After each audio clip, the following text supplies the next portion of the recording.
దేవుని వాక్యాన్ని ధ్యానించుకుందాం.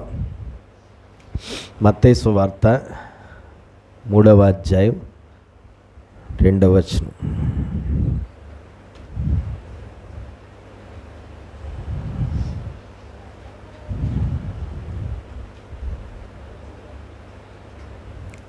మత్తయి సువార్త 3వ అధ్యాయం 2వ వచనం.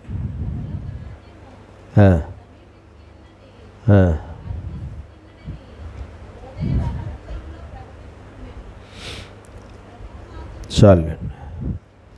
చూడండి, రాయబడిన మాటలు మనం చూస్తూ ఉంటే 3వ అధ్యాయము 1-2 వచనాలు చదివితే, ఆ దినముల యందు బాప్తిస్మమిచ్చి యోహాను వచ్చి, పరలోక రాజ్యము సమీపించి ఉన్నది, మారు మనస్సు పొందుడని యోదయ అరణ్యములో ప్రకటించుచుండెను. ఎవరు ప్రకటిస్తున్నారట? మారు మనస్సు పొందండి అని. ఎవరు? బాప్తిస్మమిచ్చి యోహాను ప్రకటిస్తున్నాడు. యోదయ అరణ్యములలో అని రాయబడింది. అంటే యోధా దేశంలో. యోధా దేశంలో ఉన్నవారు ఎవరు? యోధా దేశంలో ఉన్న ప్రజలు ఎవరు? యూదులు. యూదులంటే మొదటి నుంచి వారు ఎవరు? ఇశ్రాయేలీలు. అంటే వారికి మొదటి నుంచి దేవుడు ఎవరు? యెహోవా. అయితే దేవుని ప్రతిష్ఠించుకున్నటువంటి ప్రజలు, దేవుడు ఏర్పాటు చేసుకున్న ప్రజలు, దేవుడు ఎన్నుకున్న ప్రజలు, దేవుడు తన సొత్తుగా చేసుకున్న ప్రజలు అయిన ఇశ్రాయేలీలతోనూ యూదులతోనూ దేవుని సేవకుడైన బాప్తిస్మమిచ్చి యోహాను వచ్చి చెప్తున్న మాట ఏంటంటే, పరలోక రాజ్యము సమీపించి ఉన్నది, మారు మనస్సు పొందండి. దేవునికి స్తోత్రం కలుగునుగా. ఏంటండి? మారు మనస్సు పొందండి. ఇశ్రాయేలీలు, యూదులు అనబడిన జనాంగంతో దేవుడు చెప్తున్న మాట ఏంటంటే, తన సేవకుడిని వాడుకుని మారు మనస్సు పొందండి. అంటే వీళ్ళకి మారు మనస్సు లేదా? అప్పుడు వరకు మారు మనస్సు లేదా? మారు మనస్సు అంటే ఏమిటి? మారు మనస్సు అంటే ఏమిటి? మారు మనస్సు అంటే ఏమిటి? ఇక్కడున్న మనందరికీ మారు మనస్సు ఉందా? ఇక్కడున్న మనందరికీ మారు మనస్సు ఉందా? మారు మనస్సు అంటే ఏంటి చెప్పండి? మారు మనస్సు అంటే, పోనీ మనం అందరం మారు మనస్సు పొందుకున్న వారమేనా? చెప్పాలి. మనం అందరము మారు మనస్సు పొందుకున్న వారమేనా? ఏంటండి? బాప్తిస్మం ఇచ్చి యోహాను అంటున్నాడు, మారు మనస్సు పొందండి. 11వ వచనం చదవండి. మారు మనస్సు నిమిత్తము, మారు మనస్సు నిమిత్తము బాప్తిస్మం ఇచ్చి యోహాను అంటున్నాడు, మీరు మారు మనస్సు నిమిత్తము, మీ మారు మనస్సు నిమిత్తము నేను మీకు నీళ్లలో నేను మీకు బాప్తిస్మం ఇచ్చుచున్నాను. అయితే నా వెనక వచ్చేవాడు నాకంటే శక్తివంతుడు, ఆయన చెప్పులు మోయడానికైనను నేను పాత్రుడను కాను.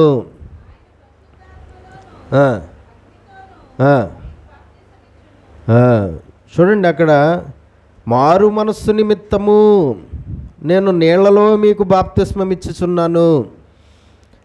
నీళ్లలో నేను మీకు బాప్తిస్మం ఇచ్చుచున్నాను మారు మనస్సు నిమిత్తము. దేవునికి స్తోత్రం. మారు మనస్సు పొందండి, పొందండి, పొందండి అని ప్రకటిస్తున్నాడు. పరలోక రాజ్యం సమీపించున్నది, పరలోక రాజ్యము రాబోచున్నది, దేవుని రాజ్యము రాబోచున్నది. మనం పరలోకము చేరవలసిన వారం కాబట్టి పరలోక రాజ్యంలో మనం ప్రవేశించాలంటే, దేవుని రాజ్యంలో మనం నిలిచి ఉండాలంటే మనం ఏం పొందాలి? మారు మనస్సు పొందాలి. కాబట్టి మారు మనస్సు నిమిత్తము నేను మీకు ఏమిస్తున్నాను? బాప్తిస్మం ఇస్తున్నాను. ఆ రోజు ఆ బాప్తిస్మం ఇచ్చి యోహాను బాప్తిస్మాలు ఇచ్చినంత కాలము కూడా మరి ఇలాగ ఆయన చెప్పడం, మారు మనసు పొందినటువంటి వాళ్ళకి బాప్తిస్మాలు ఇవ్వడం అనేది బాప్తిస్మం ఇచ్చి యోహాను చేశాడు. కొంతమంది మారు మనస్సు పొందకుండానే బాప్తిసాలు తీసుకోవడానికి వచ్చేవారు ఆయన దగ్గరికి. అప్పుడు ఆయన వాళ్ళ హృదయ అంతరంగాల్లో మారు మనస్సు కలగలేదు అని గుర్తించి వారిని తృణీకరించడం అనేది జరిగింది, వారిని దూషించడం అనేది జరిగింది. వారిని సర్ప సంతానమా, మీరు ఎందుకు బాప్తిసం తీసుకోవడానికి వస్తున్నారు? మారు మనస్సు పొందండి అంటే మారు మనస్సు పొందకుండా బాప్తిసం తీసుకుంటున్నారు. మారు మనస్సు పొందిన తర్వాత తీసుకోవాల్సింది బాప్తిసం. మారు మనస్సు పొందకుండా బాప్తిసం తీసుకున్న ఆ మనిషికి పరలోక రాజ్యంలో స్థానము దొరకదు. కాబట్టి మారు మనస్సు పొందండి అంటున్నాడు ఎవరు? బాప్తిస్మం ఇచ్చి యోహాను. మారు మనస్సు నిమిత్తం బాప్తిసాలు ఇస్తున్నాడు ఎవరు? బాప్తిస్మం ఇచ్చి యోహాను. సరే, ఒకసారి 4వ అధ్యాయం మత్తయి సువార్త 17వ వచనం చదవండి.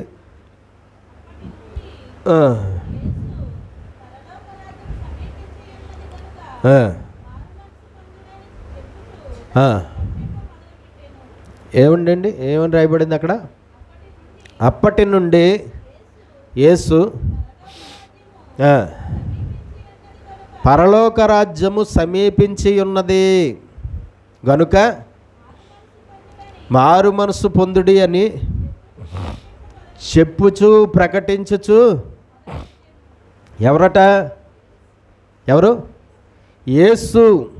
ఆయన ప్రకటిస్తున్నది కూడా బాప్తిస్మం ఇచ్చి యోహాను ప్రకటిస్తున్నదే కదా. బాప్తిస్మం ఇచ్చి యోహాను ప్రకటిస్తున్న విషయాలే మళ్ళా తర్వాత ఎవరు కంటిన్యూ చేస్తున్నారు? యేసు. ఏమంటున్నాడు యేసు? చదవండి.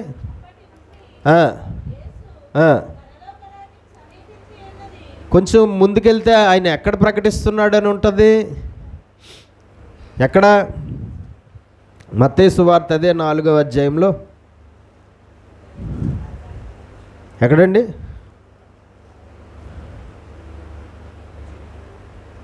ఆ, 4వ అధ్యాయం చదవండి.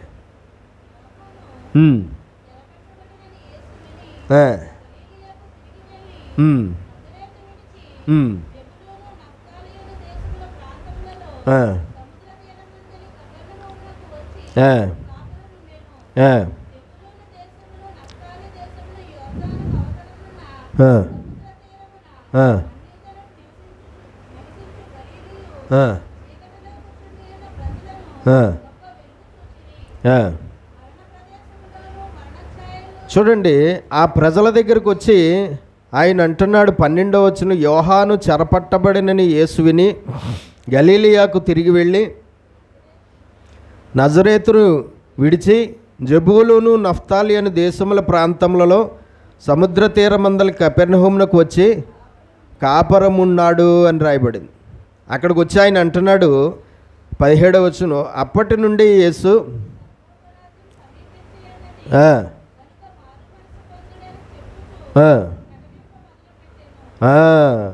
చూడండి, అక్కడ ఉన్న ప్రజలతో ఆయన అంటున్నాడు పరలోక రాజ్యం సమీపించి ఉన్నది గనుక మారు మనస్సు పొందండి అని చెప్పుచూ ప్రకటింప మొదలుపెట్టెను. దేవునికి స్తోత్రం. పరలోక రాజ్యములో ప్రవేశించాలంటే ఏం కావాలి? ఖచ్చితంగా మనకు చదవబడిన వాక్యాలను బట్టి మారు మనస్సు కావాలి కదండి. పరలోక రాజ్యములో ప్రవేశించాలంటే, పరలోక రాజ్యంలో ప్రవేశించాలనుకునే వాడికి ఏముండాలి? మారు మనస్సు ఉండాలి. మారు మనస్సు లేకపోతే పరలోక రాజ్యంలో ఏ మనిషికి స్థానము లేదు. మారు మనస్సు పొందుకున్న తర్వాత, మారు మనస్సు పొందుకున్న దానికి రుజువుగా ఏం పొందుకుంటారు? బాప్తిస్మం అనే దాన్ని పొందుకుంటారు. ఆ విధంగా మారు మనస్సు పొందుకుని తర్వాత బాప్తిస్మం పొందుకుని ఆ తర్వాత మారు మనస్సుతో చనిపోయే వరకు జీవించి ఎక్కడికి చేరాలి? మనం పరలోకం చేరాలి. మారు మనస్సుకు తగిన ఫలాలు ఫలించి మారు మనస్సుకు తగిన క్రియలు కలిగి ఉండి మనం ఎక్కడికి వెళ్ళాలండి? పరలోకం చేరాలి. కాబట్టి పరలోక రాజ్యం సమీపించి ఉన్నది, మారు మనస్సు పొందండి అంటున్నాడు యేసు కూడా. దేవునికి స్తోత్రం. బాప్తిస్మం ఇచ్చి యోహాను అదే ప్రకటించాడు, యేసు కూడా అదే ప్రకటించాడు. ఎవరు? యేసు కూడా అదే ప్రకటిస్తూ ఉంటున్నాడు. 2వ అధ్యాయం అపోస్తుల కార్యములు అపోస్తుల కార్యములు 2వ అధ్యాయం 38వ వచనం చదవండి.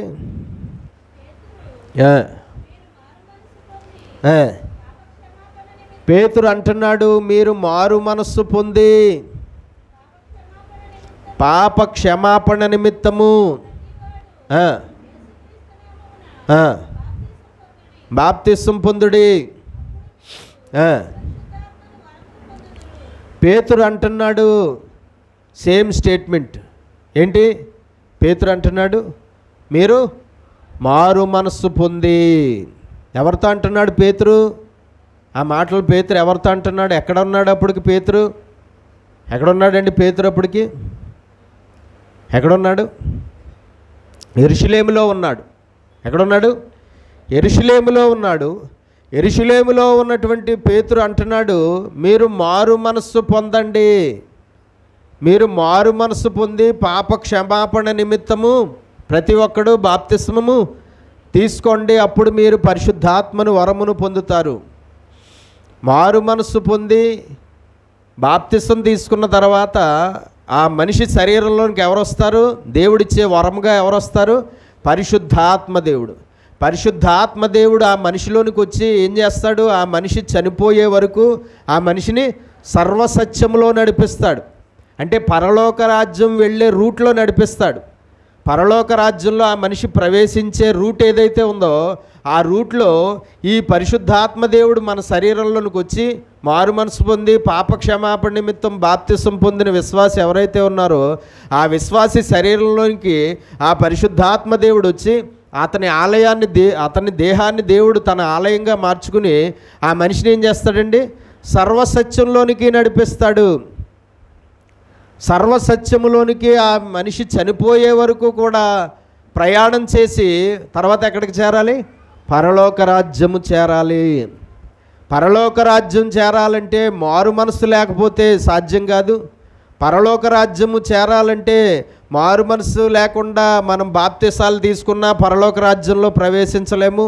పరలోక రాజ్యంలో మారు మనసుకు తగిన ఫలాలు ఫలించకుండా, మారు మనసుకు తగిన క్రియలు మనలో లేకుండా పరలోక రాజ్యంలో ప్రవేశించడం అనేది జరిగే పని కాదు. కాబట్టి మనం తెలుసుకోవాల్సింది ఏంటంటే వేరు వేరు సేవకులు కానీ ఇస్తున్న స్టేట్మెంట్ ఒకటే. మనం ముగ్గురిని చూసాం ఇప్పటి వరకు. ఎవరు మొదట? ఆయన బాప్తిస్మం ఇచ్చి యోహాను. ఆయన కూడా ఏమంటున్నాడు? పరలోక రాజ్యం సమీపించి ఉన్నది, మారు మనస్సు పొందండి. యేసుక్రీస్తు ప్రభువారు భూమి మీద జీవించిన కాలంలో ఆయన ప్రకటిస్తూ ఆయన ఏమని చెప్తున్నాడు? పరలోక రాజ్యము సమీపించి ఉన్నది, మారు మనస్సు పొందండి.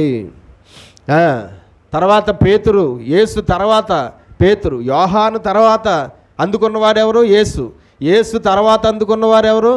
పేతురు, అపోస్తులు. అందులో పేతురు అంటున్నాడు ఏమని? మారు మనస్సు పొందండి. దేవునికి స్తోత్రం కలుగునుగా. కాబట్టి మనకు అర్థం అవ్వాల్సింది ఏంటి అంటే మారు మనస్సు అనేది చాలా ప్రాముఖ్యమైనది. మారు మనస్సు అనే దాన్ని దేవుడు చాలా ప్రాముఖ్యమైన దానిగా చూస్తున్నాడు. మారు మనస్సు అనేది లేకుండా పరలోక రాజ్యంలో ఏ వ్యక్తి ప్రవేశించడం అనేది అసాధ్యమని మనకి చదవబడిన లేఖనాల ద్వారా అర్థమైపోతుంది. ఈనాడు మనము చూస్తూ ఉంటే దేవుని ప్రజలుగా ఉండి కూడా ఎంతోమందిలో మారు మనస్సు లేనటువంటి వారు ఉన్నారు. దేవుని సంఘాలుగా ఉంటూ, దేవుని భక్తులుగా ఉంటూ, దేవుని శిష్యులుగా ఉంటూ ఎంతోమంది మారు మనస్సులు లేనివారుగా ఉంటున్నారు. బాప్తిసాలు ఉంటున్నాయి కానీ మారు మనసులు ఉండలేదు. బాప్తిసాలు మారు మనసు లేకుండానే బాప్తిసాలు తీసేసుకునేవారు లేకపోలేదు బోల్డ్ మంది. అయితే మారు మనసు లేకుండా బాప్తిస్తున్నా, మారు మనసు లేకుండా నీకు ఒక మందిరం ఉన్నా, మారు మనసు లేకుండా నువ్వు ఎన్ని సంవత్సరాలు చర్చికి వెళ్ళినా, మారు మనసు లేకుండా ఎన్ని నెలలు ఎన్ని దశంభాగాలు నువ్వు ఇచ్చినా, మారు మనసు లేకుండా ఎంత భక్తి చేసినా పరలోక రాజ్యంలో ఆ మనిషి ప్రవేశించడం అనేది కుదిరే పని కాదు.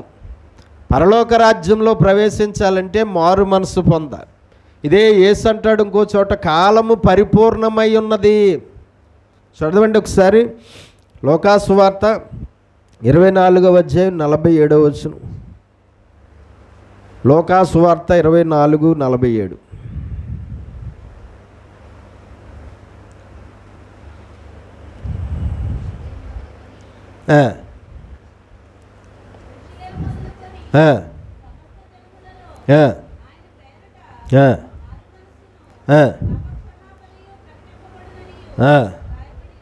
వ్రాయబడి ఉన్నది. మార్కు సువార్త 1వ అధ్యాయం 15వ వచనం చదవండి. మార్కు సువార్త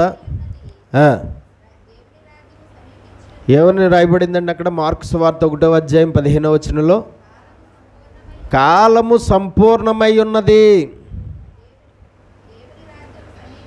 దేవుని రాజ్యము సమీపించి ఉన్నది, మారు మనస్సు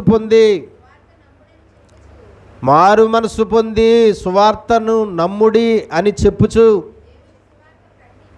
దేవుని సువార్త ప్రకటించుచు గలిలియాకు వచ్చెను. దేవునికి స్తోత్రం కలుగును గాక. హల్లెలూయా. చూడండి, ఇక్కడ కాలము సంపూర్ణమై ఉన్నది అంటే కాలం అయిపోయేలాగా ఉంది, లేదంటే కాలం అయిపోతుంది, టైము క్లోజ్ అయిపోతుంది. దేవుని రాజ్యము సమీపించి ఉన్నది, పరలోక రాజ్యము సమీపించి ఉన్నది. కాబట్టి అందరూ మారు మనస్సు పొందుకోండి. దేవునికి స్తోత్రం కలుగునుగాక. హల్లెలూయా. కాబట్టి మనం తెలుసుకోవాల్సినటువంటి విషయాలు ఏంటంటే, టైం లేదు, పరలోక రాజ్యము సమీపంగా ఉన్నది, కాలము ఎంతో లేదు. ప్రతి మనుషుడు ఏం చేయాలండి? మారు మనస్సు పొందాలి. మారు మనస్సు పొందినవాడు చనిపోయే వరకు ఏం పొందాలి? ఏం కలిగి ఉండాలి? మారు మనస్సుకు తగిన ఫలాలు, మారు మనస్సుకు తగిన క్రియలు కలిగి ఉండాలి. అప్పుడు ఆ మనుషులు పరలోక రాజ్యంలో ప్రవేశించగలుగుతారు. దేవునికి స్తోత్రం చెల్లిద్దాం ఒకసారి. హల్లెలూయా, హల్లెలూయా. మారు మనస్సు అనేది ఒక్కసారి పొందుకునేదా? మారు మనస్సు అనేది ఒక మన ఆత్మీయ జీవితంలో లేదంటే అనేక సార్లు పొందుకునేదా? మారు మనస్సు అనేది ఒక మనిషి జీవితంలో ఒకే ఒక్కసారి మారు మనస్సు అనేది పొందుకోవడం జరుగుతుందా? లేదంటే మారు మనస్సు పొందుకోవడం అనేది ఒక మనిషి జీవితంలో చాలాసార్లే జరగాల? ఏంటండి? చాలాసార్లు జరగాలి. ఎన్నిసార్లు జరగాలంటారు? మారు మనస్సు పొందుకోవడం అనేది ఎన్నిసార్లు జరగాలంటారు? మారు మనస్సు పొందుకోవడం అనేది ఎన్నిసార్లు జరగాలని ఒకవేళ మనం చాలా పట్టుదలతో లెక్కట్టడం ప్రయత్నం చేసినా ఖచ్చితంగా మన లెక్క తప్పు అయిపోతుంది. మన లెక్క తప్పు. ప్రతిరోజు మారు మనస్సు పొందుకోవాలి. ప్రతిరోజు కూడా మారు మనస్సు పొందుకోవడం అనేది జరుగుతూ ఉండాలి. ఎవరిలో? క్రైస్తవులలో. ఫస్ట్ మారు మనస్సులో మొదటి మెట్టేంటి? మారు మనస్సు పొందుకోవడం అనే దాంట్లో మొదటి ఘట్టం ఏంటి? లేదంటే మారు మనస్సు పొందుకోవడం అనే దాంట్లో ఫస్ట్ పాయింట్ ఏంటి? దేవుని యందు విశ్వాసం ఉంచడం అనేది మారు మనస్సు పొందుకోవడం అనే దాంట్లో మొదటి మెట్టు. ఎవరు నిజమైన దేవుడో మనము గుర్తించి ఆయనే దేవుడని హృదయంలో విశ్వాసం ఉంచడం. అంతకుముందు ఆ విశ్వాసము ఆయన మీద లేదు. ఇప్పుడు ఆయన మీద, ఆయన దేవుడు అన్న విశ్వాసం హృదయంలోకి వస్తే అదే మారు మనసులో మొదటి ఘట్టం. మారు మనసులో మొదటి ఘట్టం అది. అయితే అది ఒకటే సరిపోతుందా పరలోక రాజ్యంలో ప్రవేశించడానికి? పరలోక రాజ్యంలో ప్రవేశించడానికి అది ఒకటే సరిపోతుందంటే లేదు. అది మొదటిది. ఎవరు నిజమైన దేవుడో, ఎవరు దేవుడో మనం తెలుసుకోవడం, ఎవరు దేవుడో మనం గుర్తించి, ఎవరు దేవుడో మనము పరిపూర్ణంగా అవగాహన చేసుకుని, ఆయనను దేవుడని ఒప్పుకుని, ఆయనను దేవుడని హృదయంలో ప్రతిష్ఠించుకుని, ఆయనే దేవుడని మనం ఖచ్చితంగా హృదయంలో నమ్మడమే మారు మనసులో మొదటి స్థానం. అలాగే వాక్యము మనము నేర్చుకునే కొలది, వాక్యం వినే కొలది, వాక్య ప్రకారంగా మన బ్రతుకును ఏ రోజుకు ఆ రోజు మార్చుకోవడం అనేది మారు మనస్సులో భాగంగా జరుగుతూ ఉండాలి. వాక్య ప్రకారంగా ఎప్పటికప్పుడే స్వభావము మార్చుకుంటున్నావా? అయితే మారు మనసు. అంతకుముందు చాలా కోప స్వభావం ఉండేది, కానీ దేవుని వాక్యంలో కోప స్వభావం ఉండకూడదన్నాడు. అది నువ్వు విన్న తర్వాత కోప స్వభావాన్ని విడిచిపెట్టేసావు, అదే మారు మనసు. అది నువ్వు దేవుడు నమ్ముకున్న రోజే రాలేదు మారు మనసు. దేవుడు నమ్ముకున్న రోజు పొందిన మారు మనసు ఏంటి? ఎవరు నిజమైన దేవుడో ఆ దేవుడిని నువ్వు తెలుసుకుని ఆ దేవుడిని దేవుడు అని ఒప్పుకున్నావు, అది ఆ రోజు పొందిన మారు మనసు. కానీ తర్వాత తర్వాత తర్వాత తర్వాత పొందవలసిన మారు మనసు ఏంటి? వాక్యము నేర్చుకుంటూ ఆ వాక్యానికి విధేయులు అవుతూ ఆ వాక్య ప్రకారంగా మన బ్రతుకును మార్చుకోవడమే, ఆ వాక్య ప్రకారంగా మన క్రియలను మార్చుకోవడమే, ఆ వాక్య ప్రకారంగా మన నడవడిక, మన ప్రవర్తన, మన స్వభావము, మన యొక్క సమస్తాన్ని కూడా వాక్య ప్రకారంగా మనం మార్చుకుంటూ ఉండడమే ఏంటి? మారు మనసు. మనం దేవుడిని నమ్ముకున్నా సరే కొన్ని పాపాలు చేస్తూ ఒకవేళ కొనసాగుతూ ఉండొచ్చు. దేవుని వాక్యము ఒకరోజు చాలా బలంగా నీ అంతరంగంలోనికి దూసుకుని వెళ్ళింది. అప్పుడు నీ మనసులో ఒక దృఢ సంకల్పం వచ్చింది, ఇక మీదట ఈ రోజు నుంచి నేను చేస్తున్న ఈ పాపాన్ని నేను చెయ్యకూడదు, ఈ పాపాన్ని ఇక నేను ఎట్టి పరిస్థితుల్లోనూ చెయ్యకూడదు, చెయ్యను దేవా, ఇంకా ఎప్పుడు ఈ పాపాన్ని నేను చెయ్యను అని నీవు ఒక పట్టుదలతో కూడిన నిర్ణయం తీసుకున్నావు. దేవుణ్ణి నమ్ముకున్న తర్వాత ఒక 20 ఏళ్ళకో ఒక 30 ఏళ్ళకో జరిగింది అది. అప్పుడు వచ్చిన మారు మనసుది ఏంటండి? కాబట్టి మనము వాక్యాన్ని బట్టి పాపాలు విడిచిపెడితే అదే మారు మనసు. మన వాక్యాన్ని బట్టి మన శరీర కార్యాలన్నింటినీ విడిచిపెడితే అదే మారు మనసు. మన దేవుని యొక్క వాక్యాన్ని బట్టి దేవుని మాదిరి ఏదైతే ఉందో, దేవుని స్వరూపం, దేవుని పోలిక ఏదైతే ఉందో, దేవుడు మన ముందు పెట్టిన రూట్ ఏదైతే ఉందో ఆ రూట్లో అటు ఇటు తొలగిపోకుండా ప్రయాణం చేస్తుంటే అదే మారు మనసు. ఒక్కోసారి అటు వెళ్ళిపోతాం, ఒక్కోసారి ఇటు వెళ్ళిపోతాం, ఒక్కోసారి అటు వెళ్ళిపోతాం, ఒక్కోసారి ఇటు వెళ్ళిపోతాం. మళ్ళీ అటు వెళ్ళిపోయామని తెలిసి దేవుడు గద్దించడం వల్ల, దేవుడు శిక్షించడం వల్ల, దేవుడు శ్రమపరచడం వల్ల, దేవుడు కొట్టడం వల్ల మొత్తానికి ఏదో ఒకటి జరిగింది. మొత్తానికి మళ్ళా ఆ రూట్లోంచి కరెక్ట్ రూట్లోకి వచ్చావు, అదే మారు మనసు. కాబట్టి మారు మనసు పొందడం అనేది ఒక్కసారితో జరిగేది కాదు. మారు మనసు పొందుకోవడం అనేది ప్రతిరోజు జరగాలి. మనం బతికున్నంతకాలము రోజు మారు మనసు పొందుతూనే ఉండాలి.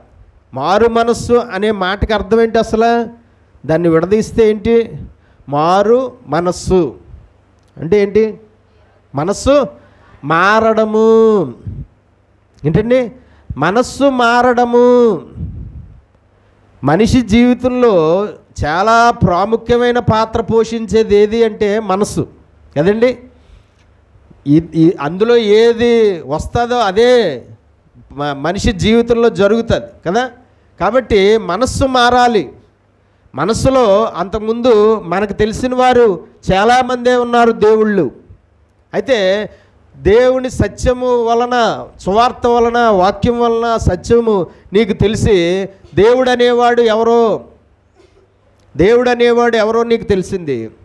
దేవుడు అనేవాడు ఎవరో తెలిసిన తర్వాత ఆయనే దేవుడని నీ హృదయంలో మార్పు వచ్చింది. ఏంటండి? ఆయనే దేవుడని హృదయంలో ఏమొచ్చింది? మార్పు వచ్చింది. అదే మారు మనసు. ఆ తర్వాత ఆయనే రక్షకుడు అని నువ్వు గుర్తించే వాక్యం ద్వారా నీ పాపముల కొరకు ఆయనే తన ప్రాణాన్ని అర్పించి నీకు పాప క్షమాపణ ఇచ్చాడని వాక్యం ద్వారా తెలిసింది. అది నువ్వు నమ్మావు, అదే మారు మనసు. తండ్రి అయిన దేవుడు ఈ సర్వ సృష్టి అంతటినీ కూడా కలగజేశాడని, నిన్ను నన్ను ఆయన స్వరూపంలో, దేవుని పోలికలో, దేవుని స్వరూపంలో ఆయన మనల్ని సృష్టించాడని, మనము దేవుని వలన సృష్టించబడ్డామని వాక్యం ద్వారా నువ్వు తెలుసుకున్నావు, దాన్ని నువ్వు నమ్మావు, అదే మారు మనసు.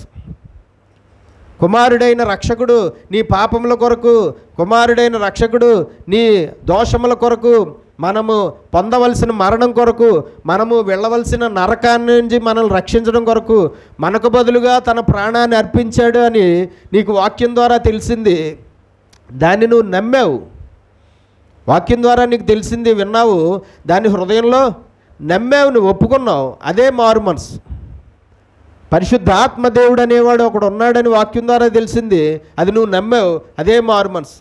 పరిశుద్ధాత్మ దేవుడు అనేవాడు ఎక్కడో గాలిలో తిరిగేవాడు కాదు.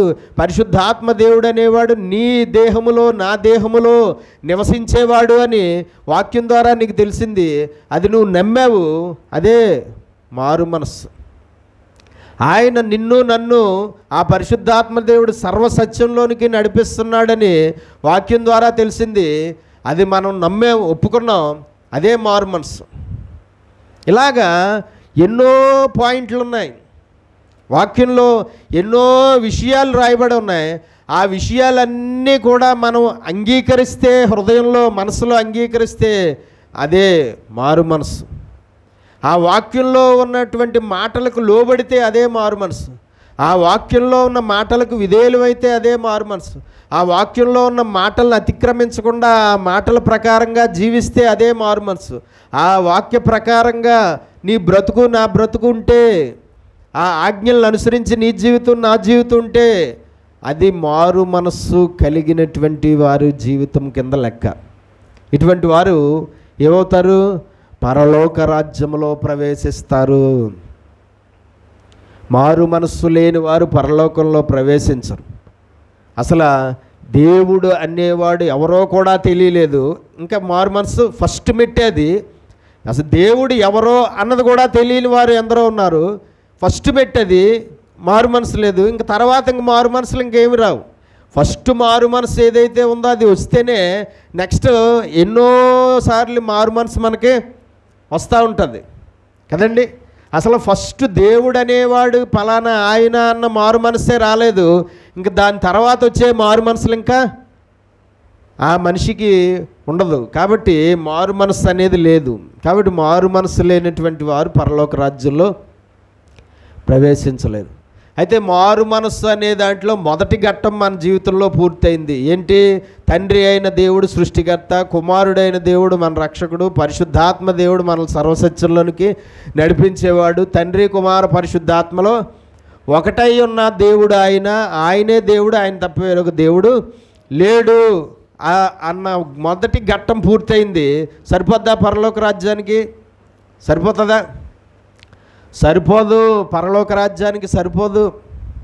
ఆ తర్వాత ఘట్టాలు కూడా, ఆ తర్వాత మెట్లు కూడా ఎక్కుతూ ఉండాలి. దేవునికి స్తోత్రం. ఒక మెట్టు ఎక్కితే మేడెక్కేయలేము మనం, ఎక్కుదా? ఒక మెట్టు ఎక్కితే మేడెక్కేయగలమా? ఎక్కలేము. ఎన్ని మెట్లు అయితే ఉన్నాయో మేడెక్కడానికి అన్ని మెట్లు ఖచ్చితంగా 1 by 1 ఎక్కితేనే మేడెక్కగలం. కానీ ఆ మెట్లు ఎక్కకుండా మొదటి మెట్టు మీదే నిలబడి నేను పైకి వెళ్ళిపోవాలి అంటే కుదురుతుందా? కుదరదు. మొదటి మెట్టు బాగానే ఎక్కువ, రెండోది కూడా ఎక్కువ, మూడోది కూడా ఎక్కువ, నాలుగోది కూడా ఎక్కువ. అలాగ మొత్తానికి ఆ మేడ ఎక్కడానికి 20 ఉన్నాయో 30 ఉన్నాయో మెట్లు అన్నీ ఎక్కితేనే ఎక్కడికి వెళ్ళగలం? మేడ ఎక్కగలము. కాబట్టి మనం తెలుసుకోవాల్సింది ఏంటంటే మారు మనస్సు పొందుడి అంటున్నారు ప్రతి సేవకుడు. ఆనాడు స్టేట్మెంట్స్లో వారు ప్రకటించిన సువార్తలో మారు మనస్సు పొందండి. చదివిన దాంట్లో ఇందాక ఏముందండి? లోకా సువార్త 24వ అధ్యాయం 47వ వచనంలో ఏముంది?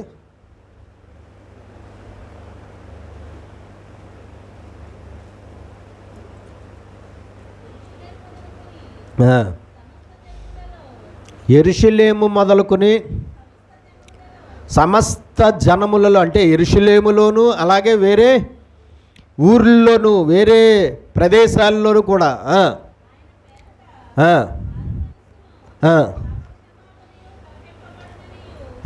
ఆయన మేరట మారు మనస్సును పాప క్షమాపణ ప్రకటింపబడుననియు వ్రాయబడి ఉన్నది. దేవునికి స్తోత్రం. మారు మనస్సు గురించి ప్రకటించబడాలి అని రాయబడింది, పాప క్షమాపణ గురించి ప్రకటించబడాలి అని రాయబడి ఉంది. ఏంటండి? మారు మనస్సు పాప క్షమాపణ గురించి ప్రకటించబడాలి అంటున్నాడు యేసుక్రీస్తు ఆరోహణమై వెళ్తూ. కాబట్టి మీరు వెళ్ళి యెరూషలేము, యోదయ, సమరయ మొత్తం భూదిగంతాల వరకు వెళ్ళి మీరు మారు మనస్సు పొందాలని ప్రకటించండి. పాప క్షమాపణ పొందాలని ప్రకటించండి అందరికీ. ఇశ్రాయేలీలకేటి అన్యులకేటి అందరికీ కూడా మీరు వెళ్ళి ప్రకటించండి అంటున్నాడు అక్కడ ఆరోహణమై వెళ్తున్నప్పుడు ఆయన. దేవునికి మహిమ కలుగును గాక. కాబట్టి మనం తెలుసుకోవాల్సింది ఏంటంటే, ఖచ్చితంగా పరలోక రాజ్యం అనేది ఒకటి ఉంది. ఖచ్చితంగా పరలోక రాజ్యం అనే దాంట్లోకి మనుషులు ప్రవేశించాలి. ఖచ్చితంగా పరలోక రాజ్యం అనే ఆ రాజ్యంలోనికి మనుషులు ప్రవేశించలేకపోతే ఏ రాజ్యంలోకి వెళ్ళిపోతారు? నరకము అనే ప్రదేశంలోనికి వెళ్ళిపోతారు. పరలోక రాజ్యములోనికి వెళ్ళకపోతే, పరలోకానికి వెళ్ళకపోతే వెళ్ళలేని మనిషి ఎవడైనా సరే ఎక్కడికి వెళ్ళిపోతాడు? ఆటోమేటిక్గా నరకానికి వెళ్ళిపోతాడు. కానీ భూమి మీద ఉన్న మనుషులు ఎవరూ నరకానికి వెళ్ళిపోవడం దేవునికి ఇష్టము లేదు. మనుష్యుల కొరకు అసలు నరకాన్ని సృష్టించలేదు దేవుడు ఆదిలో. మనుష్యులు అక్కడికి వెళ్ళిపోవడం ఆయనకి ఇష్టము లేనే లేదు. ఏ మనుష్యుడు నశించిపోవడం ఆయనకి ఇష్టం లేదు. మనుషులను దేవుడు సృష్టించుకున్నది మొదట్లో నరకానికి వెళ్ళి అక్కడ నరకంలో బాధలు పడడం కోసం కాదు. మనుషుల్ని ఎవరు సృష్టించారు? దేవుడే సృష్టించాడు. మనుషుల్ని ఎలా సృష్టించాడు దేవుడు? ఆయన స్వరూపంలో, ఆయన పోలికలో మనుషుల్ని సృష్టించాడు. మనుషులు అందరూ కూడా నరకానికి వెళ్ళిపోవాలన్నది ఆయన ఉద్దేశం కాదు. ఆయన మనుషుల్ని సృష్టించినప్పటికీ మనుషులందరూ కూడా ఈ భూమి మీద జీవించాలి. భూమి మీద ఉన్నంతకాలం మనుషులందరూ దేవుని స్తుతించాలి. దేవుని రాజ్యం భూమి మీద కట్టబడాలి. ఆ తర్వాత భూమి మీద మనుషులు వాళ్ళ ఆయుష్కాలం పూర్తయిన తర్వాత ఎక్కడికి రావాలి? పరలోకం రావాలి. దేవుడు నివసించే ప్రదేశం ఏదైతే ఉందో ఆ ప్రదేశానికి వారు వచ్చి అక్కడ ఆయనతో కలిసి నివసించాలి. ఆయన ఏ నిత్య జీవాన్ని అయితే కలిగి ఉన్నాడో అదే నిత్య జీవాన్ని ఆ మనుషులందరూ కూడా పొందుకుని ఆయన దగ్గర నివసించాలి అన్నది మన దేవుని యొక్క ప్రణాళిక మనుషుల విషయంలో. నరకం అనేది అసలు మనుషుల కోసం సృష్టించబడలేదు. నరకం అనే దాన్ని ఎవరి కోసం సృష్టించాడు? అపవాదికి, అపవాది అనుచరుల కొరకు దాన్ని సిద్ధం చేశాడు. కానీ మనుషులు ఏమైపోతున్నారు? ఈ రూట్ ఏదైతే ఉందో, ఈ దేవుని చిత్తం ఏదైతే ఉందో ఆ చిత్తం అంతటినీ కూడా మొదటి నుంచి లాస్ట్ వరకు కూడా క్రాస్ చేసి చివరికి పరలోకం అనబడిన దేవుని రాజ్యంలోనికి ప్రవేశించలేక ఎక్కడికి వెళ్ళిపోతున్నారు? నరకానికి వెళ్ళిపోతున్నారు.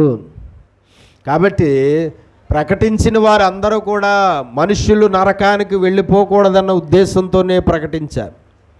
ఈరోజు కూడా ప్రకటించవలసిన వారు అందరూ కూడా మనుష్యులు నరకానికి వెళ్ళిపోకూడదు, మనుషులు నరకం కోసం సృష్టించబడలేదు, మనుషులు నరకంలోనికి వెళ్ళిపోయి అక్కడ యాతన అనుభవించడం దేవుని చిత్తము కాదు. మనుష్యులు పరలోకం చేరాలి. మనుషుల కొరకు ఈ భూలోకం తర్వాత మనుషులు నివసించడానికి ఉన్న లోకం ఏది? పరలోకం. భూలోకంలో బ్రతుకు అయిపోయిన తర్వాత మళ్ళీ బ్రతుకు స్టార్ట్ అవుతుంది మనిషికి. ఎక్కడది? పరలోకంలో.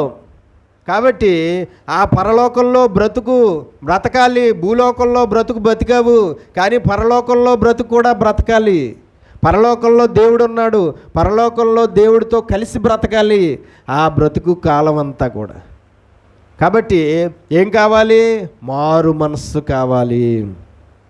ఏం కావాలి? మారు మనస్సు కావాలి. మారు మనస్సులో మొదటి భాగం ఏంటి? అసలు ఎవరు దేవుడు?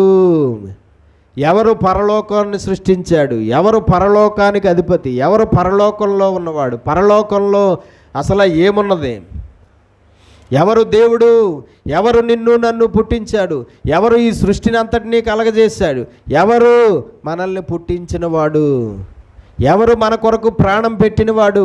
ఎవరు మన దేహాలను ఆలయాలుగా చేసుకుని మనలో నివసిస్తూ మనల్ని సర్వసత్యంలోనికి నడిపిస్తున్నవాడు? మనం నశించిపోకూడదని కోరుకుంటున్నవాడు ఎవరు? మనం రక్షించబడాలని కోరుకుంటున్నది ఎవరు? మనం నిత్యజీవం పొందుకోవాలని కోరుకుంటున్నది ఎవరు? మనకి నిత్యజీవం అనే దాన్ని ఇచ్చింది ఎవరు? కాబట్టి ఏ దేవుడు, ఆ దేవుడు ఎవరో నువ్వు తెలుసుకుంటే అదే మారు మనసు.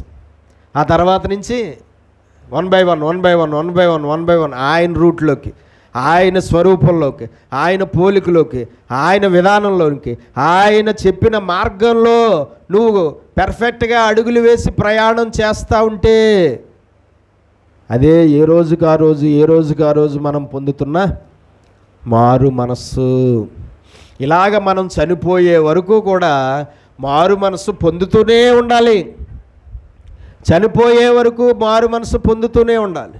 అయితే బాప్తిసానికి మొట్టమొదటి మారు మనసు ఏదైతే ఉందో అది ఒక్కటే చాలు బాప్తిసానికి. ఏది? ఎవరు దేవుడు, దేవుడు ఎవరో నీకు అర్థమైతే ఆ ఒక్క మారు మనసుతో బాప్తిసం పొందేయచ్చు, ఏం డోకా లేదు.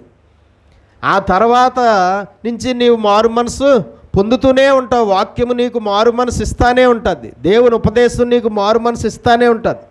దేవుని ప్రసంగాలు నీకు మారు మనసు కలగజేస్తూనే ఉంటాయి.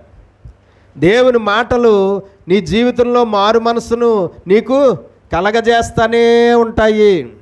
అయితే బాప్తిసానికి మొట్టమొదటి బాప్తిసానికి కావలసినటువంటిది ఏది? ఏ మారు మనసు అంటే ఏ దేవుడు ఎవరో అన్నది నీకు తెలిస్తే చాలు. ఆ దేవుడే నిజదేవుడు, ఆయనే దేవుడు, ఆయన తప్ప వేరొక దేవుడు లేడు, ఆయనే నిజదేవుడు అని తెలిస్తే ఆ మారు మనసు చాలు. దాంతో ఏం తీసుకోవచ్చు? బాప్తిసం తీసుకోవచ్చు. ఏం తీసుకోవచ్చండి? బాప్తిసం తీసుకోవచ్చు. ఆ తర్వాత నుంచి ఏమవ్వాలి? ఇంకా ఇంకా ఇంకా ఇంకా మారు మనసు పొందుతూనే ఉండాలి. ఇంకా ఇంకా ఇంకా మనస్సు మారి రూపాంతరము చెందాలంటాడు పౌలు. చదవండి ఒకసారి రోమీలకు రాసిన పత్రిక 12వ అధ్యాయం 2వ వచనం చదవండి. రోమా 12:2.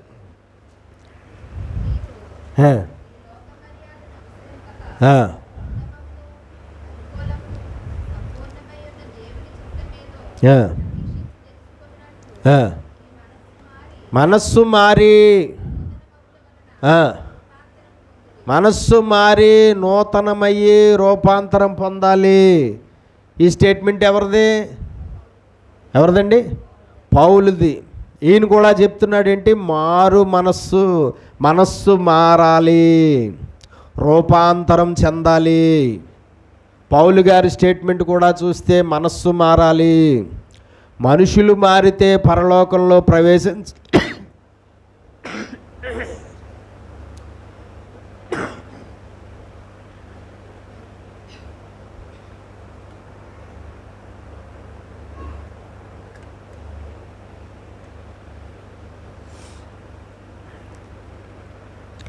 మనుషులు మారితే పరలోకంలో ప్రవేశించలేరు.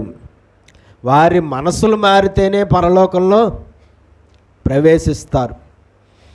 ఈనాడు మనుషులు మారిన వారు ఎక్కువ మంది ఉన్నారా? క్రైస్తవ్యంలో మనసులు మారిన వారు ఎక్కువ మంది ఉన్నారా అంటే ఏం చెప్తారు జవాబు? క్రైస్తవ సార్వత్రిక సంఘంలో మనుషులు మారిన వారు ఎక్కువ మందా, మనసులు మారిన వారు ఎక్కువ మందా? అన్యులు కూడా వదిలేండి, మనకు సంబంధం లేదు. చెప్పండి. మనుషులు మారిన వారే సార్వత్రిక సంఘంలో ఎక్కువ మంది, మనసులు మారిన వారు సార్వత్రిక సంఘంలో తక్కువ మంది. కానీ మనస్సులు మారితేనే మారు మనసు పొందడం, మనుషులు మారితే మారు మనసు కాదు. మనుషులు మారడం వల్ల ఏమీ జరిగేది కాదు. కాబట్టి పరలోకంలో ప్రవేశించాలంటే మనస్సు మారి రూపాంతరం చెందాలి మనిషి. అంటే పాత స్వభావం కానీ, పాత నడవడిక కానీ, పాత క్రియలు కానీ, పాత పాపాలు కానీ, పాత అలవాట్లు కానీ, పాత ఏవైతే ఉన్నాయో అవేవి ఉండడానికి వీల్లేదు. అంతకుముందు నీకున్న దేవునికి విరోధమైన స్వభావం ఏదైనా, అది పొగరుందా, అది కోపం ఉందా, అది అహంకారం ఉందా, అది ధనాపేక్ష ఉందా, లేదంటే డబ్బు పిచ్చి ఉందా, లేదంటే ఆస్తుల పిచ్చి ఉందా, లేదంటే బంగారం పిచ్చి ఉందా, బట్టల పిచ్చి ఉందా, ఇలాంటి పిచ్చులన్నీ పోయి దేవుడి పిచ్చి పట్టుకోవాలి. అదే మారు మనసు.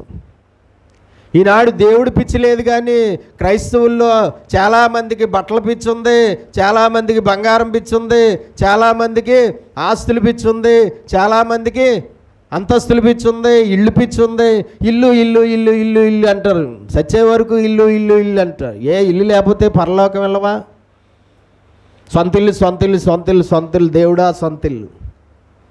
ఏంటి ఎందుకంత తపన పడిపోతున్నావు నువ్వు సొంతిల్లు కోసం? అద్దిల్లు ఉంది కదా, ఈ రోడ్డు మీద ఏం బతకట్లేదు కదా, అద్దిల్లు ఉంది కదా, ఆ అద్దిల్లు కూడా నీకు దేవుడిచ్చిందే కదా. కానీ ఏంటి తపన? కుటుంబం అంతానే సొంతిల్లు సొంతిల్లు సొంతిల్లు సొంతిల్లు సొంతిల్లు పొందకపోతే పరలోకం తీసుకెళ్ళా ఏంటి కొంపదీసి? ఒకవేళ మనకు సొంతిల్లు లేదండి, పరలోకం తీసుకెళ్ళడా? ఇలాగా రకరకాల పిచ్చులు ఇంకా మనలో పనిచేస్తూనే ఉన్నాయి. ఆ పిచ్చులు ఇంకా ఉన్నాయి అంటే మనకి ఇంకా మారు మనసు పూర్తిగా రాలేదని అర్థము. దేవునికి స్తోత్రం. భూమి మీద బ్రతుకు మనది కాదు, భూమి మీద జీవితం వ్యర్థం, భూమి మీద బ్రతుకు శాశ్వతమైనది కాదు. మన పౌరస్థితి పరలోకంలో. ఇక్కడ మహా బతికితే 70, 80, ఆ తర్వాత నిన్ను ఉంచుదామన్నా ఎవడో ఉంచివాడు ఎవడో ఉండడు ఇక్కడ కదండి. కాబట్టి మనం భూ సంబంధులంగా ఆలోచిస్తున్నామంటే మనం ఇంకా మారు మనసు పొందలేదు. పరలోక సంబంధులుగా మన ఆలోచనలు ఉన్నాయంటే మనం మారు మనసు పొందుతున్నాం. ఇలాగా ఎన్నో రకాలైనటువంటి భూ సంబంధమైనటువంటి కార్యాల కొరకు చాలా తపన పడుతూ ఉంటారు, చాలా ప్రయాసపడుతూ ఉంటారు, చాలా ప్రయత్నాలు చేస్తూ ఉంటారు. భూ సంబంధమైన కార్యాల కొరకు, భూ సంబంధమైన మేలుల కొరకు, భూ సంబంధమైన వస్తువుల కొరకు, భూ సంబంధమైన ఆస్తుల కొరకు, భూ సంబంధమైన స్థలాలు, పొలాలు, ఇలా రకరకాల వాటి కొరకు. అంటే ఇంకా మనకేం లేదు, మారు మనసు లేదు. అంటే వాళ్ళు ఇప్పుడు ఇందాక చెప్పిన 2 కేటగిరీల్లో ఎందులో ఉన్నారంట? మనుషులు మారిన వారుగా ఉన్నారా, మనసులు మారిన వారుగా ఉన్నారా? మనుషులు మారిన గారుగానే ఉన్నారు. కానీ పౌలు ఎంత ఆస్తిపరుడు? పౌలు ఆస్తిపరుడైనా లేదంటే చాలా దీన దరిద్రుడా? మొదట్లో పౌలు ఎవరండి? చాలా ఆస్తిపరుడు. తర్వాత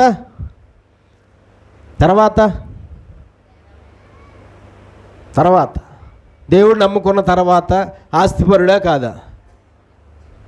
దేవుడు నమ్ముకున్న తర్వాత ఆస్తిపరుడా కాదా అంటే ఏం చేశాడు? ఆస్తి అంతా ఏంటండి? పెంటగా ఎంచాడట. నీ ఆస్తి నా ఆస్తి పెంటగా కనబడుతుందా అంటే ఇంకా మనకి మారు మనసులు రాలేదన్నమాట. ఉన్నదే ఇంత ఆస్తి, గుళిక్కాయ అంతా. ఆ గుళిక్కాయ అంత ఆస్తికి మనం ఇదైపోతూ ఉంటాం. కానీ పౌలు ఆస్తి చాలా ఆస్తిపరుడు. పౌలు చాలా సంపన్నుడు అండి పౌలు మొదట్లో. కానీ ఆ ఆస్తి అంతటిని అతను ఎలాగించాడట? పెంట. అదేంటో ఎన్ని సంవత్సరాలైనా మన ఆస్తి మనకు పెంటగా కనబట్టలేదు కదండి. సంవత్సరాలు అయిపోతున్నాయి. మన బంగారం మనకు పెంటగా కనబట్టలేదు, మన ఆస్తులు మనకు పెంటగా కనబట్టలేదు, మన స్థలాలు మనకు పెంటగా కనబట్టలేదు, మన పొలాలు మనకు పెంటగా కనబట్టలేదు, మన బ్యాంకు బ్యాలెన్స్లు మనకు పెంటగా కనబట్టలేదు. అది చాలా విలువైనదిగానే కనబడుతుంది. అంటే ఏం పొందలేదు ఇంకా మనం? అంటే మనస్సు దేని మీద ఉంది? ఇంకా వాక్యంలో ఏమైనా ఆజ్ఞ ఉంది? మీరు భూ సంబంధులు కాదు, భూ సంబంధమైన వాటి మీద మనస్సు ఉంచద్దు అన్నాడు. కానీ మనసు దేని మీద ఉందని క్రియారూపకంగా రుజువు అవుతుంది. మనసు దేని మీద ఉన్నట్లుగా ఖచ్చితంగా భూ సంబంధమైన వాటి మీదే ఉందని అర్థం. అంటే మనసు మారలేదు కాబట్టి ఏది లేదు మనకి? పరలోకం లేదు. మరి ఈ భక్తి అంతా వేస్ట్ అయిపోయినట్లే. పౌలు పెంటగా ఎంచుకుని ఏం చేశాడు? కేవలం మనసులో పెంటగా ఎంచుకుని అలాగా మళ్ళీ దాన్ని అనుభవించాడా? లేదంటే ఏం చేశాడండి? పౌలు తన ఆస్తి అంతటిని ఏం చేశాడు తెలుసా మీకు? బేదలకు పంచిపెట్టేశాడు. సమస్తాన్ని నష్టపరుచుకుని తన ఆస్తి అంతటినీ బేదలకు పంచిపెట్టేసాడటండి. అది ఒరిజినల్ మారు మనసు. అదండి నిజమైన మారు మనస్సు. ఆస్తి ఉంటే దేవుడిని నమ్ముకోకూడదా? దాన్ని మొత్తం బేదలకు పంచిపెట్టేసి దేవుణ్ణి సేవించమని ఎవడు చెప్పాడు? దేవుడు చెప్పాడు ఆ మాట? దేవుడు పౌలుకి ఇచ్చిన ఆజ్ఞ ఏంటి చెప్పండి? అందులో ఇది ఉందా? పౌలుకి ఇచ్చిన ఆజ్ఞ ఏంటి? దేవుడు ఎవరికి? అన్ని జనులకి సువార్త ప్రకటించాలి. అందులో నీ ఆస్తి అంతా అమ్మేసి బేదలకు ఇచ్చేయని ఉందా కండిషను? మరి లేకుండా ఎందుకు చేశాడా పని?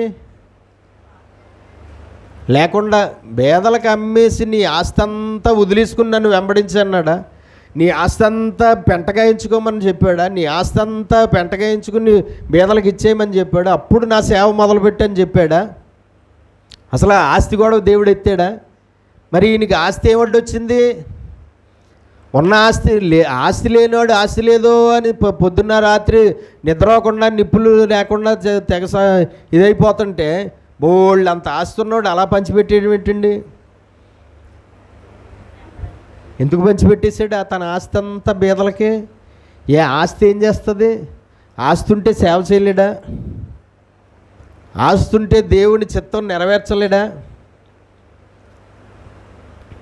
దేవునికి స్తోత్రం. వాక్యంలో ఏమనుందంటే, ప్రతివాడు తన సిలువని ఎత్తుకుని తన్ను తాను ఉపేక్షించుకుని అనుదినము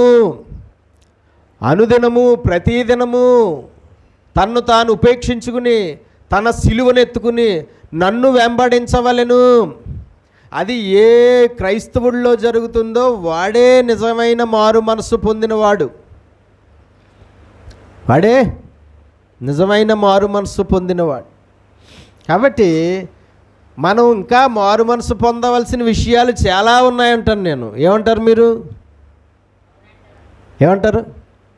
మనం అందరం కూడా ఇంకా మారు మనసులు పొందవలసిన విషయాలు బోల్డ్ ఉన్నాయి. మనం మారు మనసు పొందింది పావు కూడా ఉండదు. నన్ను అడిగితే 100లో 25% కూడా ఇంకా మారు మనసు ఇంకా పూర్తిగా పొందలేదు. ఇంకా మనం 75% మారు మనసు పొందాలి అంటాను నేను. ఏమంటారు?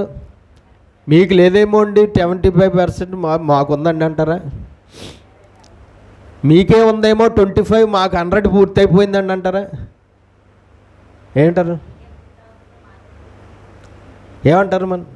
మారు మనసు పొందాలా? ఇంకా మనం పరలోక రాజ్యంలోకి వెళ్దాం అనుకుంటున్నామా? పరలోక రాజ్యం వెళ్ళాలనేదే మన గురి, లేదా ఇంకో గురి అని ఉందా మనకి? పరలోక రాజ్యంలోనికి వెళ్ళాలంటే ఏం కావాలంటున్నాడు? మారు మనసు పొందాలంటున్నాడు. పాపక్షమాపణ, బాప్తిసం పొందిస్తాం, బాగానే ఉంది. కానీ మారు మనస్సు అనేది పూర్తిగా ఇంకా మనం పొందలేదు. మారు మనస్సు అనేది ఇంకా పూర్తిగా పొందలేదు. మనం ఇంకా రోజు రోజుకి రూపాంతరం చెందుతూనే ఉండాలి. పరలోకానికి వెళ్ళాలనుకునేవాడు ఖచ్చితంగా ప్రతిరోజు ఏమవ్వాలి? మనస్సు మారి రూపాంతరం చెందాలి. మనస్సు మారి రూపాంతరం చెందాలి. ఈవేళ ఒక విషయంలో మనస్సు మారి రూపాంతరం చెందావా, రేపు ఇంకో విషయంలో మనస్సు మారి రూపాంతరం చెందాలి. ఎల్లుండి ఇంకో విషయంలో మనస్సు మారి రూపాంతరం చెందాలి. అవతల ఎల్లుండి ఇంకో విషయంలో. ఎందుకంటే చాలా ఉన్నాయి విషయాలు కదా, చాలా ఉన్నాయి ఆజ్ఞలు, చాలా ఉన్నాయి కట్టడలు, చాలా ఉన్నాయి విధులు. అవన్నిటిలోకి కూడా మనం ఏమవ్వాలి? మారు మనసు పొందాలి. కాబట్టి ఆనాడు అంటున్నాడు యేసయ్య, ఇదిగో మీరు భూదిగంతాల వరకు వెళ్ళి మారు మనస్సు గురించి ప్రకటించండి, పాప క్షమాపణ గురించి ప్రకటించండి. ఎందుకంటే మారు మనస్సు లేకుండా, పాప క్షమాపణ లేకుండా పరలోక రాజ్యంలో ప్రవేశించడం ఎవరికీ సాధ్యం కాదు. ఏ మనిషికి సాధ్యం కాదు. మారు మనసు లేకుండా పరలోక రాజ్యంలో, పాప క్షమాపణ లేకుండా పరలోక రాజ్యంలో ప్రవేశించడం ఎవరికీ సాధ్యం కాదని దేవుడు చెప్తున్నాడు. పౌలు కూడా అదే చెప్పుకుని వచ్చాడు. అపోస్తుల కార్యములు ఒకసారి చూడండి, పేతురు ఏమంటున్నాడు చూద్దాం. 3వ అధ్యాయం 20వ వచనం. అపోస్తుల కార్యములు 3:20.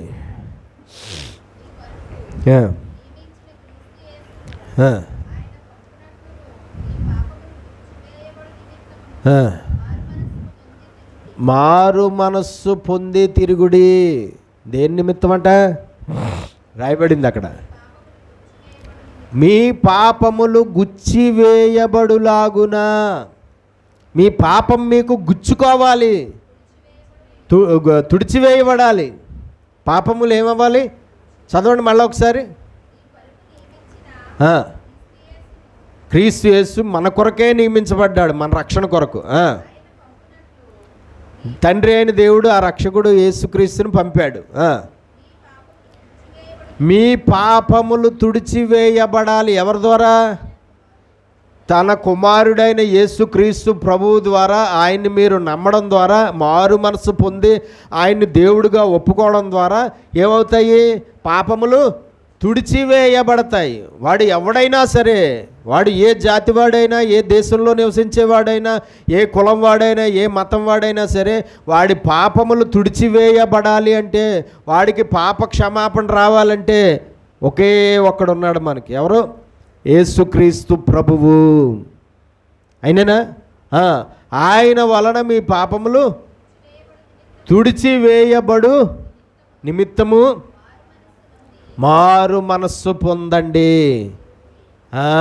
మీ పాపములు తుడిచివేయబడాలి. మీ పాపములు తుడిచివేయబడాలంటే తుడిచివేసేవాడు ఎవరు? యేసుక్రీస్తు ప్రభువు. యేసుక్రీస్తు ప్రభువుని నమ్మడమే మారు మనస్సు పొందడము. యేసుక్రీస్తు ప్రభువుని రక్షకుడు అని గుర్తించడమే, యేసుక్రీస్తు ప్రభువుని దేవుడు అని మనం ఒప్పుకోవడమే మారు మనస్సులో మొదటి ఘట్టము. దేవునికి స్తోత్రం కలుగునుగా. కాబట్టి పేతురు అంటున్నాడు అనమాట, అలాగా మీ పాపములు తుడిచివేయబడాలంటే ఈ యేసుక్రీస్తునందు మీరు విశ్వాసం ఉంచండి, ఆయనే దేవుడని నమ్మి మారు మనసు పొందండి అంటున్నాడు పేతురు. 20వ అధ్యాయం 20వ వచనం. అపోస్తుల కార్యములు 20:21. 20వ అధ్యాయం.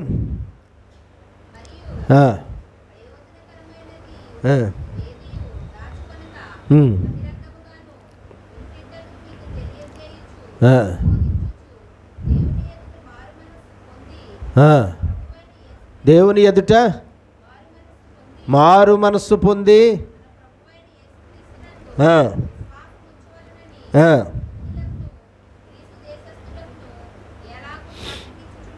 యూదులు, గ్రీసు దేశస్థులు అంటే యూదులు, అన్యులు అందరికీ కూడా ఏంటి? యూదులకి అన్యులకి కూడా సాక్ష్యం ఇస్తున్నాడు సేవకుడు. దేవుడి చేత పని అప్పగించబడిన సేవకుడు యూదులకి అన్యులకి కూడా సాక్ష్యం ఇస్తున్నాడు. పౌలు అనబడిన ఆ సేవకుడు ఏమని? మారు మనస్సు పొందండి. ఏమంటున్నాడండి? పొంది విశ్వాసముంచవలెను. కాబట్టి అది మొట్టమొదటి మెట్టు అయితే ఇంకా అక్కడి నుంచి మెట్లు ఒకటి ఒకటి ఒకటి ఒకటి ఒకటి ఒకటి ఎక్కి ఎక్కడికి వెళ్ళాలి మనం? పరలోకం వెళ్ళాలి. పరలోకం వెళ్ళాలి అంటే మారు మనస్సు ఉండాలి. మారు మనస్సు అనే దాంట్లో మొట్టమొదటి మెట్టు ఎక్కి మిగతా మెట్లు ఏవి ఎక్కకపోతే మనకి మారు మనస్సు పూర్తిగా ఉన్నట్లు కాదు. మారు మనస్సు అనే దాంట్లో మొదటి మెట్టు తర్వాత రెండవ మెట్టు, మూడవ మెట్టు, నాలుగవ మెట్టు, అలాగా నువ్వు చనిపోయే లోపల ఎన్ని మెట్లు అయితే వస్తాయి అన్ని మెట్లు కూడా ఎక్కి మనం ఎక్కడికి వెళ్ళాలి? పరలోకం చేరాలి. అన్ని మెట్లు ఎక్కి ఏం చేయాలి? ప్రతిరోజు మనస్సు మారి రూపాంతరం చెందుతూనే ఉండాలి. ప్రతిరోజు మన పాపములు తుడిచివేయబడుతూనే ఉండాలి. ప్రతిరోజు దేవునికి విరోధమైనవి కడగబడుతూనే ఉండాలి. ప్రతిరోజు దేవునికి ఇష్టం లేనివి ఇంకా ఏవైతే కొన్ని స్టాకు ఉండిపోతున్నాయో మన ఇంట్లో, మన శరీరాల్లో, మన అంతరంగాల్లో, మన క్రియల్లో, మన ప్రవర్తనల్లో, వాటన్నిటినీ ఏ రోజుగా ఆ రోజు కడిగేసుకోవడమే ప్రతిరోజు పొందవలసిన మారు మనసు. ఇలాగా మనం చనిపోయే లోపల మనం మారు మనసు పొందుతూనే ఉండాలండి. కాబట్టి బాప్తిస్వం పొందేశాం కాబట్టి పరలోకంలో ప్రవేశిస్తామంటే అది నిజము కాదు. బాప్తిస్వం వల్ల పరలోకం చేరరు. దేనివల్ల చేరతారు పరలోకం? మారు మనస్సు వల్ల పరలోకం చేరతారు. మారు మనస్సుకు తగిన ఫలాలు, మారు మనస్సుకు తగిన క్రియలు ఉంటేనే పరలోకం చేరతారు. 26వ అధ్యాయం అపోస్తుల కార్యం 20వ వచనం. అపోస్తుల కార్యం 26:20. ఏంటండి? దమస్కు, యెరూషలేము, యోదయ, తర్వాత అన్యజనులు. అంటే మొదట దేవుని జనాంగమైనటువంటి యూదులు, టోటల్ క్లోజ్. ఆ తర్వాత అన్యజనులు, అంటే యూదులకి అన్యజనులకి కూడా, యూదులకి మాత్రమే కాదు, యూదులకు అన్యజనులకు కూడా కావలసిన మారు మనస్సు. మారు మనస్సు పొంది దేవుని తట్టు తిరిగి మారు మనస్సునకు తగిన క్రియలు చేయవలెనని ప్రకటించు. ఎవరు ప్రకటిస్తుంది? మారు మనస్సు పొందండి, మారు మనస్సుకు తగిన క్రియలు మీరు కలిగి ఉండండి అని ప్రకటిస్తుంది ఎవరక్కడ? పౌలు. ఎవరండి? పౌలు. కాబట్టి మారు మనస్సు పొందాము అని నోటితో చెప్తే ఒప్పుకోడు దేవుడు. మారు మనస్సు పొందినట్లుగా క్రియలు కనబడాలి. మనం మారు మనస్సు పొందామన్న క్రియలు క్రియారూపకంగా ఏ రోజుకి ఆ రోజు రుజువవుతూనే ఉండాలి. కాబట్టి మారు మనసు ఎందులో కావాలి? క్రియలలో కావాలి. మారు మనస్సుకు తగిన క్రియలు మీరు కలిగి ఉండండి. మత్తయి సువార్త 3వ అధ్యాయం 8వ వచనం. మత్తయి 3:8.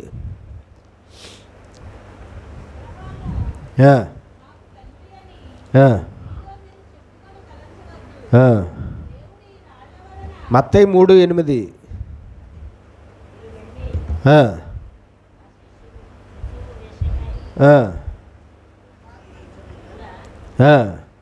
అక్కడ ఉంటుంది, మారు మనస్సుకు తగిన ఫలాలు ఫలించండి. మారు మనస్సుకు తగిన ఫలములు ఫలించండి. మారు మనస్సుకు తగిన క్రియలు, మారు మనస్సుకు తగిన ఫలాలు మనలో ఉండాలి. మనం మారు మనస్సు పొందాము అనడానికి క్రియారూపకంగా ఫలాలు, ఏ ఫలాలు కనబడాలి? ఆత్మ ఫలాలు ఏవైతే ఉన్నాయో ఆ ఆత్మ ఫలాలన్నీ మనలో యాజ్ ఇట్ ఈజ్గా కనబడుతున్నాయా? అప్పుడు మనలో ఏముంది? మారు మనస్సు ఉన్నది. మనం మారు మనస్సు పొందాము అని రుజువు చేస్తున్న క్రియలు ఉన్నాయా? అయితే మనకు మారు మనస్సు ఉన్నది, మనం మారు మనస్సు కలిగిన వారము అని దేవుడు నిర్ధారించుకుంటాడు. క్రియలు లేకుండా, ఫలాలు లేకుండా నేను మారు మనస్సు పొందేశాను, నాకు మారు మనస్సు ఉంది అంటే మనుషులు ఒప్పుకుంటారేమో కానీ, పాస్టర్లు ఒప్పుకుంటారేమో కానీ ఎవరు ఒప్పుకోరు? దేవుడు ఒప్పుకోడు. పరలోక రాజ్యంలో ప్రవేశించాలంటే మారు మనస్సు, అది కూడా క్రియారూపకంగా క్రియలు, మారు మనస్సుకు తగిన క్రియలు. పరలోక రాజ్యంలో ప్రవేశించాలంటే మారు మనస్సుకు తగిన ఫలాలు. ఇప్పుడు మారు మనసు పొందేశానంటున్నాడు, పాపక్షమాపణ పొందేశానంటున్నాడు, బాప్తిసం తీసేసుకున్నాడు, పరలోకంలో నేను ప్రవేశిస్తానంటున్నాడు. కానీ కనబడుతున్నవన్నీ శరీర కార్యాలు కనబడుతున్నాయి. ఉదాహరణకి ఏ శరీర కార్యాలు కనబడుతున్నాయి మనకి. ఆ మనిషిలో ఫలాలైతే, క్రియలైతే ఏవి కనబడుతున్నాయి? శరీర కార్యాలు కనబడుతున్నాయి. అప్పుడు అతను మారు మనసు పొందినట్లయినా దేవుడు ఓకే చేసుకుంటాడా? నువ్వు కనబడుతున్న శరీర కార్యాలన్నీ కనబడుతున్నాయంటే ఇంకా మారు మనసు పొందలేదు. కానీ ఏమంటున్నాడు ఆ మనిషి? నేను మారు మనసు పొందేశాను. చాలామంది క్రైస్తవులకి మారు మనసు అంటే ఏంటో తెలుసా? యేసుక్రీస్తు ప్రభువుని దేవుడు అని గుర్తించడం, అదే మారు మనసు అనుకుంటారు. కానీ యేసుక్రీస్తు ప్రభువుని దేవుడు అని నేను గుర్తించాను, మారు మనసు పొందేశాను, అదే కదా మారు మనసు అంటే. కానీ అది మారు మనస్సులో మొదటి మెట్టు. కానీ ఇంకా చాలా ఉన్నాయి మారు మనసులో భాగంగా. కానీ అవన్నీ తెలియక ఏమంటారంటే, యేసుక్రీస్తు ప్రభువుని దేవుడిని నేను నమ్మేశాను, యేసుక్రీస్తు ప్రభువుని దేవుడు అని ఒప్పుకున్నాను, నేను మారు మనసు పొందేశాను. కానీ మారు మనసుకు తగిన ఫలాలు లేవు తన జీవితకాలంలో, మారు మనసుకు తగిన క్రియలు లేవు తన జీవితకాలంలో. శరీర కార్యాలు కనబడుతున్నాయి, సాతాను కార్యాలు కనబడుతున్నాయి, లేదంటే పాపాలు కనబడుతున్నాయి, లేదంటే లోక సంబంధమైన కార్యాలు కనబడుతున్నాయి, లేదంటే భూ సంబంధమైన కార్యాలు కనబడుతున్నాయి. శరీర సంబంధమైన క్రియారూపకంగా కనబడుతుంది. ఫలాలు ఏ కనబడుతున్నాయి? కారు ద్రాక్షలు కనబడుతున్నాయి. ఇలాంటప్పుడు మారు మనసు పొందినట్లు రుజువు అవుతుందా దేవుడి దగ్గర? ఆ మనిషి మారు మనసు పొందాడని దేవుడు ఒప్పుకుని దేవుడు ఆ మనిషికి పరలోకం ఇస్తాడా? ఇవ్వడు. దేవునికి స్తోత్రం కలుగునుగా. కాబట్టి చాలా సంవత్సరాలుగా క్రైస్తవ్యంలో కొనసాగుతున్న ఇంకా పరిపూర్ణమైన మారు మనస్సులు పొందలేని వారు క్రైస్తవుల్లో 180 మంది పైనే ఉంటారు. 100 మంది క్రైస్తవుల్లో 80 మంది క్రైస్తవులు మనుషులు మారిన వారే తప్ప మనస్సులు మారి రూపాంతరం చెందిన వారు తక్కువ. మనుషులు మారిన వారికి పరలోకం లేదు, మనస్సులు మారిన వారికే పరలోకం. కాబట్టి మన జీవితాల్లో మనస్సు మారి రూపాంతరం చెందుతూనే ఉండాలి. మనస్సు మారి రూపాంతరం చెందేలాగా నీకు సహాయం చేసేది ఏది? వాక్యము. అందుకనే ఈ వాక్యాన్ని, నీ మనసు మారి నువ్వు రూపాంతరం చెందడం కోసం ఈ వాక్యాన్ని దేవుడు ఏమన్నాడు? పగలనక రాత్రి అనక ధ్యానించు, సమయం అనక అసమయం అనక ధ్యానించు. ఈ వాక్యాన్ని వినడానికి వేగిరపడు, ఈ వాక్యాన్ని నేర్చుకో, ఈ వాక్యంలో ఉన్న విషయాలన్నీ తెలుసుకుని వాటిని గైకొని వాటిని అనుసరించేవాడే బండ మీద తన ఇల్లు కట్టుకునేవాడు, లేకపోతే ఇసుక మీద ఇల్లు కట్టుకున్నవాడితో సమానం. గాలివాన రాగానే కూలిపోతుంది. ఈనాడు క్రైస్తవుల్లో 180 మంది క్రైస్తవులు ఇసుక మీదే కట్టుకుంటున్నారు ఇల్లు. బండ మీద కట్టుకునేవాళ్ళు మహా అయితే 120 మంది ఉంటారేమో. 100లో ఒక 20 మంది ఉంటారేమో బండ మీద వారి విశ్వాస గృహాలు కట్టుకునేవారు. మిగతా 80 మంది వారి విశ్వాస గృహాలు దేని మీద కట్టుకుంటున్నారు? ఇసుక మీదే. అవి ఖచ్చితంగా ఒకరోజు ఏమైపోతాయి? కూలిపోతాయి. వారు నరకానికి వెళ్ళిపోవలసిందే. కాబట్టి మనమందరము కూడా పరిపూర్ణంగా మారు మనసు పొందాలి. మారు మనస్సు మనకు ఉంది అని క్రియారూపకమైన రుజువులు చూపించాలి. క్రియారూపకమైన ఫలాలు, మారు మనస్సుకు తగిన ఫలాలు, మారు మనస్సుకు తగిన క్రియలు మనలో కనబడుతూనే ఉండాలి.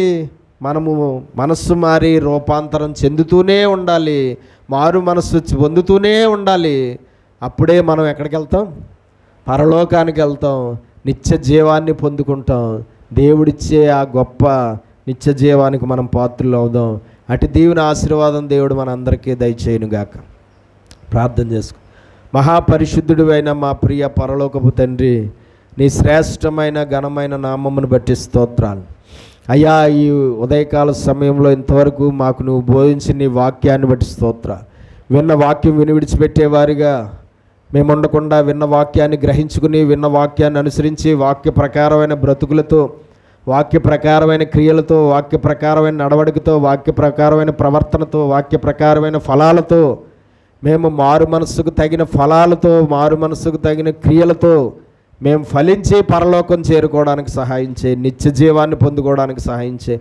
నీ రాజ్యములో మేము కూడా నివసించడానికి మాకు సహాయం చేయి అయ్యా.